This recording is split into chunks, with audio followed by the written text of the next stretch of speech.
Assalamualaikum warahmatullahi wabarakatuh. Kami dari kelompok 3, kelas perbandingan administrasi negara B, ingin mempresentasikan hasil diskusi kami mengenai studi perbandingan administrasi publik terhadap penanganan COVID-19 antara Kota Surabaya dan Kabupaten Bangkalan. Ada pula outline pembahasan kita pada kali ini. Pertama, kita akan meninjau kembali latar belakang kedua daerah, kemudian kita akan membandingkan aspek antara kedua daerah tersebut, hingga akhirnya kita akan mengulas mengenai kekurangan, kelebihan, hingga memberikan rekomendasi kebijakan. Baik, yang pertama adalah latar belakang dari kedua daerah. Next. Yang pertama dari segi geografis. Letak geografis yang hanya dibatasi oleh selat nyatanya membuat pembangunan kedua daerah dipandang sangat berbeda. Dalam hal ini, letak geografis tidak menjadi pengaruh.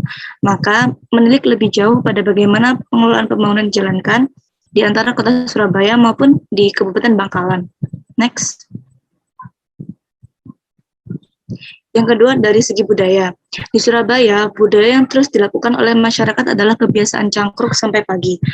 Sedangkan di Bangkalan, budaya yang dianut dan berkembang di sana adalah mereka lebih menghargai dan mempercayai pemuka agama ketimbang pemerintah daerah.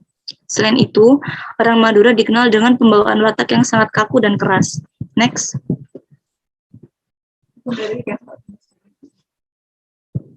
Berikut ini gambaran kasus COVID di Kota Surabaya maupun di Kabupaten Bangkalan. Di Kota Surabaya, grafik menunjukkan peningkatan dari hari ke hari. Sedangkan di Kabupaten Bangkalan menunjukkan bahwa beberapa kecamatan memiliki resiko kenaikan kasus COVID-19. Selanjutnya akan dijelaskan oleh teman saya. Selanjutnya, kita akan melihat aspek perbandingan antar kedua daerah dari segi kepemimpinan, strategi, kebijakan, hingga manajemen.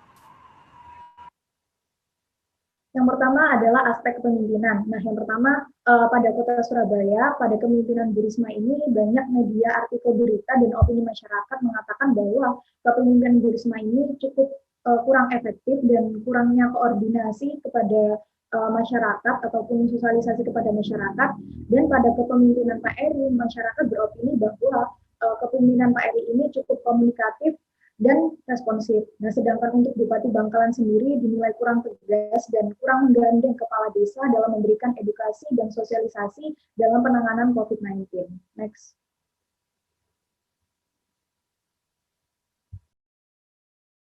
Ya, kemudian memasuki aspek strategi, di sini Surabaya memiliki beberapa strategi. Yang pertama yakni pemanfaatan satu data yang spesifik dan terintegrasi. Kemudian adalah menerapkan konsep mikrokarantina. Yang ketiga adalah pembuatan aplikasi tracing. Yang keempat adalah gencar melakukan rapid dan swab test. Yang kelima adalah pembentukan tim swab hunter. Dan yang terakhir adalah pembentukan kampung tangguh. Kemudian untuk Bangkalan sendiri, pemerintahnya melakukan pemberlakuan pembatasan kegiatan masyarakat. Yang kedua adalah sinergi stakeholder. Yang ketiga adalah pemberdayaan UKM. Dan yang keempat adalah menggandeng pemuka agama. Yang kelima memberikan imbalan sembako, dan yang terakhir adalah vaksinasi melalui drive-thru. Next. Ini dokumentasi wawancara kami tentang penanganan pandemi COVID-19 di Surabaya. Next.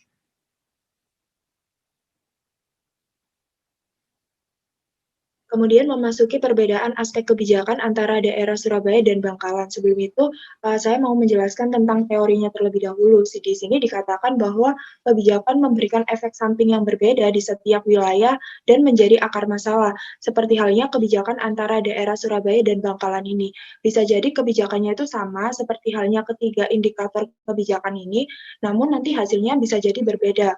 Dari yang pertama yaitu kebijakan testing, tracing, dan treatment.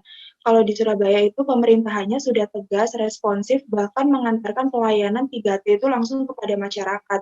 Sedangkan di pemerintah Bangkalan itu pemerintah bahkan masyarakatnya kurang memahami mengenai nilai utilitas dari kebijakan 3T. Dan diperparah lagi pemikiran masyarakat yang cenderung kaku dan susah percaya kepada kebijakan pemerintah. Kemudian yang kedua terkait dengan vaksinasi. Kalau di Surabaya sudah memasifkan vaksinasi massal selama lonjakan kasus COVID-19. Dan juga pemerintah kota Surabaya ini sangat interaktif dengan warganya dalam memberikan sosialisasi mengenai pentingnya vaksin. Kemudian perbedaannya di Madura, atau Kabupaten Bangkalan ini pemerintahannya lebih mengajak masyarakat untuk vaksin dengan memberikan hadiah berupa sembako dan juga mengajak pemuka agama untuk sosialisasi vaksin. Kemudian yang terakhir kebijakan penyekatan, kalau yang di Surabaya itu melakukan kebijakan penyekatan dengan secara gotong royong sehingga masyarakat dan pemerintahannya sama-sama mendukung kebijakan penyekatan di Jembatan Suramadu ini. Sedangkan di Kabupaten Bangkalan itu pemerintahannya kurang cepat dalam mengatasi berbagai permasalahan, yaitu seperti hanya ada demo kebijakan penyekatan dari masyarakat Madura. Next.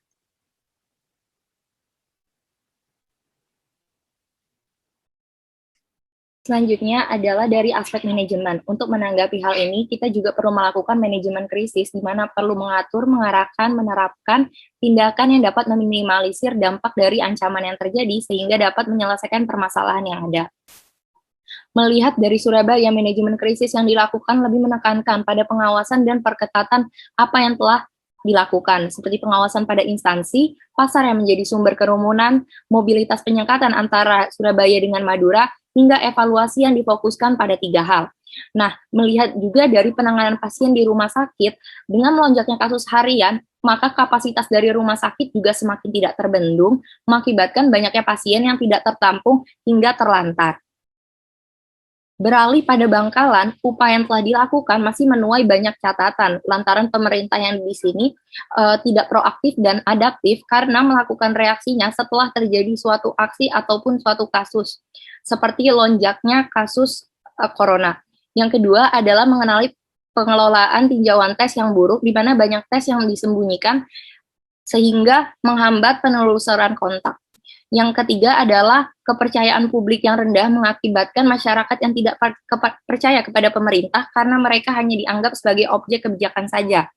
Sehingga pemerintah perlu merangkul dengan lebih berempati dan mengayomi sesama, serta mengajak keterlibatan seluruh pihak hingga keterlibatan para pemuka agama dan penganut adat.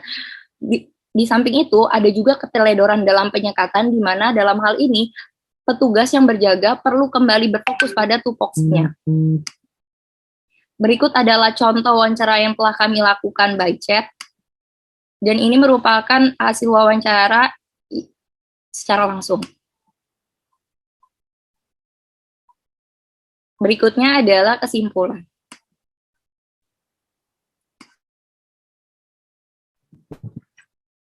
Di kota Surabaya memiliki beberapa kelebihan dalam penanganan COVID-19, diantaranya kebijakan dan manajemen yang responsif dan masif. Kemudian pemberlakuan sanksi terhadap pelanggar prokes cukup ketat dan tegas, penyaluran informasi merata, dan keterbukaan pikiran masyarakat dalam menerima informasi. Sedangkan kekurangannya yakni pola pikir yang kaku, terlebih tertuju pada profit tanpa disertai kepedulian, dan akurasi data yang kurang.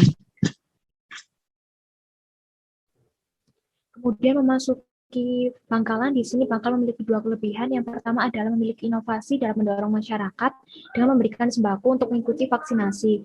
Kemudian yang kedua adalah aktivitas masyarakat yang terbatas pada jam malam, sehingga jumlah kerumunannya pun dapat berkurang. Kemudian memasuki kekurangan, di sini memiliki beberapa kekurangan. Yang pertama adalah pemerintah yang tidak proaktif dan antisipatif, kemudian ketidakpercayaan pada COVID, kemudian yang ketiga adalah pengaruh adat dan budaya masih kental, yang keempat adalah pemerintah yang kurang tegas dan perhatian, dan yang kelima adalah rendahnya public trust terutama kepada pemerintah. Next.